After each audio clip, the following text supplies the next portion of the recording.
ಎಲ್ಲರಿಗೂ ನಮಸ್ಕಾರ. Welcome back to my channel. ನಾನು ಶ್ರೀರಕ್ಷಾ. ಇವತ್ತು ಬೆಳಿಗ್ಗೆಯಿಂದ ವ್ಲಾಗ್ನ ಶುರು ಮಾಡ್ತಾ ಇದ್ದೇನೆ. ಇವತ್ತಿನ ಈ ವ್ಲಾಗ್ನಲ್ಲಿ ಮೊದಲಿಗೆ ನಾವು ವರಮಹಾಲಕ್ಷ್ಮಿ ಹಬ್ಬ ಈ ವರ್ಷ 2025ರಲ್ಲಿ ಯಾವ ದಿನಾಂಕದಂದು ಬಂದಿದೆ, ಯಾವ ವಿಶೇಷ ಶುಭ ಮುಹೂರ್ತದಲ್ಲಿ ಪೂಜೆ ಮಾಡಬೇಕು, ಇನ್ನು ಯಾವ ಬಣ್ಣದ ಸೀರೆಯನ್ನು ಲಕ್ಷ್ಮೀ ದೇವಿಗೆ ಧರಿಸಬೇಕು, ವರಮಹಾಲಕ್ಷ್ಮಿ ವ್ರತದ ಮಹತ್ವದ ಬಗ್ಗೆ ಸಂಪೂರ್ಣ ಮಾಹಿತಿಯನ್ನು ಈ ವ್ಲಾಗ್ನಲ್ಲಿ ತಿಳಿಸಿಕೊಡುತ್ತಿದ್ದೇನೆ.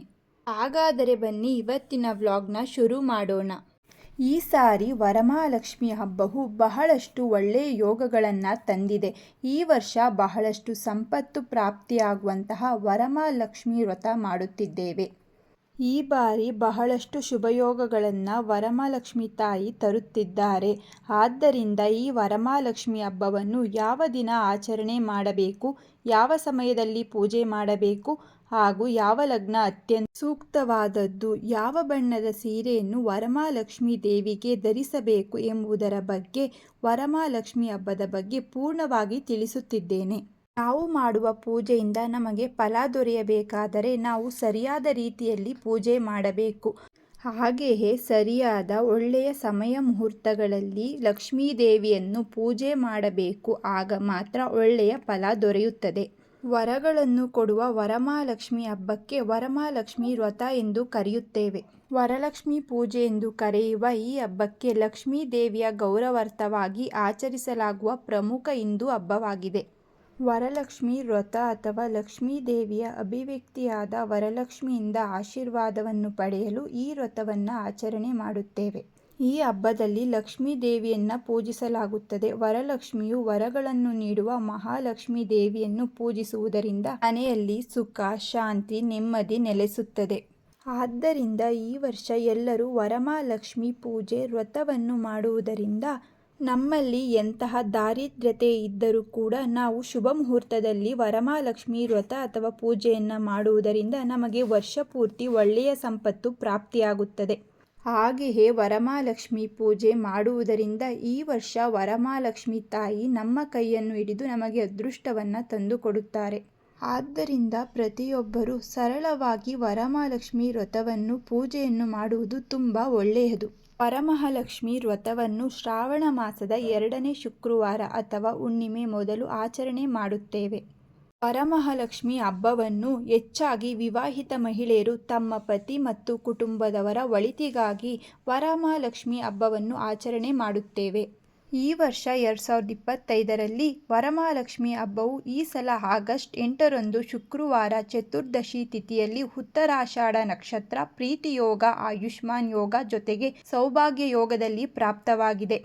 ಈ ದಿನ ಸೂರ್ಯೋದಯ ಬೆಳಿಗ್ಗೆ 6:05 ಸೂರ್ಯಾಸ್ತ ಸಂಜೆ 6:50 ಚಂದ್ರೋದಯ ಸಂಜೆ 6:37 ಚಂದ್ರಾಸ್ತ ಬೆಳಿಗ್ಗೆ 5:44 ಇನ್ನು ಈ ದಿನ ಬೆಳಿಗ್ಗೆ ಸೂರ್ಯೋದಯಕ್ಕೆ ಉತ್ತರಾಷಾಢ ನಕ್ಷತ್ರ ಇದ್ದರೂ ಸಹಿತ ಮಧ್ಯಾಹ್ನದ ಸಮಯದಲ್ಲಿ ಶ್ರವಣ ನಕ್ಷತ್ರ ಬರುತ್ತದೆ. ಶ್ರವಣ ಮಾಸದಲ್ಲಿ ಶ್ರಾವಣ ನಕ್ಷತ್ರ ಇರುವುದು ತುಂಬ ಒಳ್ಳೆಯದು. ಆದ್ದರಿಂದ ನಾವು ಹೇಳುತ್ತೇವೆ, ಶುಕ್ರವಾರ ಶ್ರವಣ ನಕ್ಷತ್ರ ಸರ್ವಾರ್ಥ ಸಿದ್ಧಿಯೋಗ ಎಂದು ಹೇಳುತ್ತೇವೆ. ಇದು ತುಂಬ ಒಳ್ಳೆಯ ದಿನವಾಗಿದೆ. ಅಂದುಕೊಂಡ ಒಳ್ಳೆಯ ವರಗಳನ್ನು ವರಮಹಾಲಕ್ಷ್ಮಿಯ ಮುಂದೆ ಹೇಳಿಕೊಳ್ಳುವುದರಿಂದ ನಮ್ಮ ಇಷ್ಟಾರ್ಥಗಳು ಸಿದ್ಧಿಯಾಗುತ್ತವೆ. ಇನ್ನು ವರಮಹಾಲಕ್ಷ್ಮಿ ಹಬ್ಬಕ್ಕೆ ಶುಭ ಮುಹೂರ್ತಗಳನ್ನು ತಿಳಿದುಕೊಳ್ಳೋಣ. ಈ ಬಾರಿ ವರಮಹಾಲಕ್ಷ್ಮಿ ಪೂಜೆಗೆ 5 ಒಳ್ಳೆಯ ಮುಹೂರ್ತಗಳು ಪ್ರಾಪ್ತವಾಗಿವೆ. ಅವುಗಳಲ್ಲಿ 1ನೇ ಮುಹೂರ್ತ ವರಮಹಾಲಕ್ಷ್ಮಿ ಪೂಜೆಗೆ ಕರ್ಕ ಲಗ್ನ. ಇದು ಮೊದಲನೇ ಲಗ್ನವಾಗಿದೆ. ಬಹಳಷ್ಟು ಒಳ್ಳೆಯ ಸಮಯ 5:30 6:40 ಕರ್ಕ ಲಗ್ನ ಇರುತ್ತದೆ. ಕರ್ಕ ಲಗ್ನ ಅತ್ಯಂತ ಶುಭ ಫಲ ನೀಡುತ್ತದೆ. 2ನೇ ಮುಹೂರ್ತ ಅತ್ಯಂತ ಶುಭ ಮುಹೂರ್ತ ತುಲಾ ಲಗ್ನ. ಅತ್ಯಂತ ಶುಭವಾದುದು. ತುಲಾ ಲಗ್ನ 11:02 ಶುರುವಾಗಿ ಮಧ್ಯಾಹ್ನದ 1:30 ಇರುತ್ತದೆ. 3ನೇ ಮುಹೂರ್ತ ಇದು ಒಳ್ಳೆಯ ಮುಹೂರ್ತ ವೃಶ್ಚಿಕ ಲಗ್ನ. 2:10 2:30 ಇರುತ್ತದೆ. ಇನ್ನು 4ನೇ ಮುಹೂರ್ತ ಧನುರ್ ಲಗ್ನ. 3:40 ಸಂಜೆ 6 ಸಂಜೆ ಪೂಜೆ ಮಾಡುವವರು ಈ ಸಮಯದಲ್ಲಿ ಪೂಜೆ ಮಾಡಬಹುದು. ಇದು ಕೂಡ ತುಂಬ ಒಳ್ಳೆಯ ಮುಹೂರ್ತವಾಗಿದೆ. 5ನೇ ಮುಹೂರ್ತ. ಇದು ರಾತ್ರಿ ವೇಳೆಯಲ್ಲಿ ಪೂಜೆ ಮಾಡುವವರಿಗೆ ರಾತ್ರಿ ಮುಹೂರ್ತವಾಗಿರುತ್ತದೆ. ರಾತ್ರಿ ಮುಹೂರ್ತ ಕುಂಭ ಲಗ್ನ 7 ಗಂಟೆ 30 ನಿಮಿಷದಿಂದ 9 ಗಂಟೆಯವರೆಗೂ ಪೂಜೆ ಮಾಡಬಹುದು. ಇನ್ನು ವರಮಹಾಲಕ್ಷ್ಮಿ ದೇವಿಗೆ ಯಾವ ಬಣ್ಣದ ಸೀರೆಗಳನ್ನು ಧರಿಸಬೇಕು ಎಂದು ಹೇಳುತ್ತೇನೆ. ಜೊತೆಗೆ ಯಾವ ಲಗ್ನದಲ್ಲಿ ಪೂಜೆ ಮಾಡಿದರೆ ಯಾವ ಸೀರೆಯನ್ನು ಧರಿಸಬೇಕು ಎಂದು ಹೇಳುತ್ತೇನೆ. ಕರ್ಕ ಲಗ್ನದಲ್ಲಿ ಪೂಜೆ ಮಾಡುವವರು ಕೆಂಪು ಅಥವಾ ಬಿಳಿ ಬಣ್ಣ ಹಾಗೂ ಹಾಲಿನ ಬಣ್ಣ ಸೀರೆಗಳನ್ನು ಲಕ್ಷ್ಮೀ ದೇವಿಗೆ ಧರಿಸಬಹುದು. ತುಲಾ ಲಗ್ನದಲ್ಲಿ ಪೂಜೆ ಮಾಡುವವರು ಹಸಿರು ಬಣ್ಣ, ಎಲೆ ಬಣ್ಣ, ಕೆನೆ ಬಣ್ಣ, ಕ್ರೀಮ್ ಕಲರ್, ಚಿಗುರು ಎಲೆ ಬಣ್ಣದ ಹಸಿರು ಸೀರೆಯನ್ನು ಲಕ್ಷ್ಮೀ ದೇವಿಗೆ ಧರಿಸಬಹುದು. ಧನುರ್ ಲಗ್ನದಲ್ಲಿ ಪೂಜೆ ಮಾಡುವವರು ಹಳದಿ ಬಣ್ಣ ಮತ್ತು ಕೇಸರಿ ಬಣ್ಣದ ಸೀರೆಯನ್ನು ವರಮಹಾಲಕ್ಷ್ಮಿ ದೇವಿಗೆ ಧರಿಸಬಹುದು. ಕುಂಭ ಲಗ್ನದಲ್ಲಿ ಪೂಜೆ ಮಾಡುವವರು ಆಕಾಶ ನೀಲಿ ಬಣ್ಣದ ಸೀರೆಯನ್ನು ವರಮಹಾಲಕ್ಷ್ಮಿ ದೇವಿಗೆ ಧರಿಸಬಹುದು. ಹಾಗೆಯೇ ವರಮಹಾಲಕ್ಷ್ಮಿ ವ್ರತದ ಮಹತ್ವದ ಬಗ್ಗೆ ತಿಳಿಯೋಣ. ವರಮಹಾಲಕ್ಷ್ಮಿ ವ್ರತವನ್ನು ಆಚರಿಸುವುದರಿಂದ ಸಂಪತ್ತು, ಆರೋಗ್ಯ, ಸಂತೋಷ ಮತ್ತು ದೀರ್ಘಾಯಸ್ಸು ಲಭಿಸುತ್ತದೆ. ಹಾಗೆಯೇ ಮಹಿಳೆಯರಾದ ನಾವು ಈ ವ್ರತವನ್ನು ಶ್ರದ್ಧಾ ಭಕ್ತಿಯಿಂದ ಆಚರಣೆ ಮಾಡುತ್ತೇವೆ. ವರಮಹಾಲಕ್ಷ್ಮಿ ವ್ರತವನ್ನು ಆಚರಿಸುವುದರಿಂದ ಲಕ್ಷ್ಮೀ ದೇವಿಯ ಆಶೀರ್ವಾದವನ್ನು ಪಡೆಯುತ್ತೇವೆ. ಮನೆಯಲ್ಲಿ ಸುಖ ಶಾಂತಿ ನೆಲೆಸುತ್ತದೆ.